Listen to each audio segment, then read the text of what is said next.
I have entered my vehicle with 3 points of contact, and once seated, I have fastened my seatbelt for safety. I can now perform a safe start. I'm going to turn my key to cycle my gauges, ensure the vehicle is in neutral, press down on my clutch, and start the vehicle. I can now let off the clutch. I'm looking to see that my primary and my secondary air tanks have between 120 and 140 psi. This is the first portion of my air brakes exam, ensuring that my governor cutout works, and I will know that it does by hearing a sneeze. I can increase my air pressure by pressing on the gas pedal to 1,000 RPMs. I heard the sneeze, letting me know my governor cutout works at 140 psi. If I am in a manual vehicle, I need to press my clutch to the floor, put my shifter into first gear, leave my clutch down, and turn off the vehicle. If I was in an automatic, I would hop out, apply my chock block to my drive tire wheels, hop back in with 3 points of contact, and apply my seatbelt for safety. Since I'm in a manual, I can now let off my clutch. And I'm going to perform the first portion of my air brakes check. Once I've re-entered the vehicle for an automatic, or if I'm still in the vehicle for my manual air brake check, once I've turned the vehicle off, I need to cycle my key back.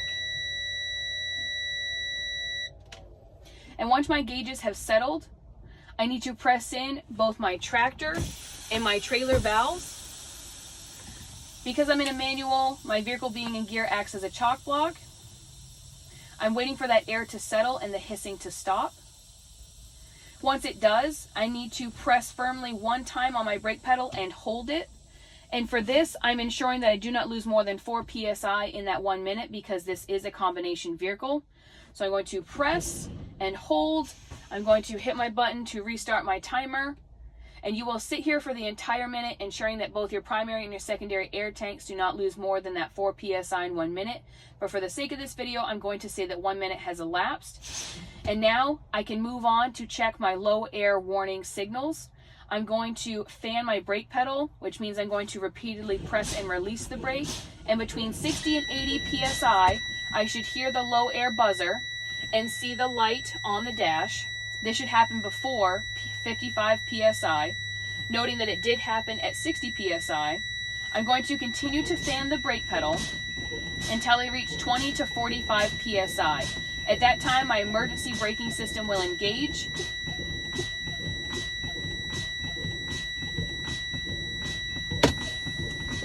And I know that it has engaged because I heard, I saw, and I feel that both my truck and my trailer air supply valves have popped out.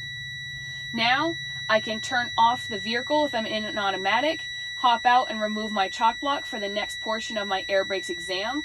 If I'm in a manual, I need to press my clutch to the floor, turn the vehicle on, and put my vehicle back into neutral, and now I can let off my clutch. I can press on the gas pedal to 1,000 RPMs to increase my air pressure. And once I hear the sneeze, I can move on to the next portion of my air brakes exam.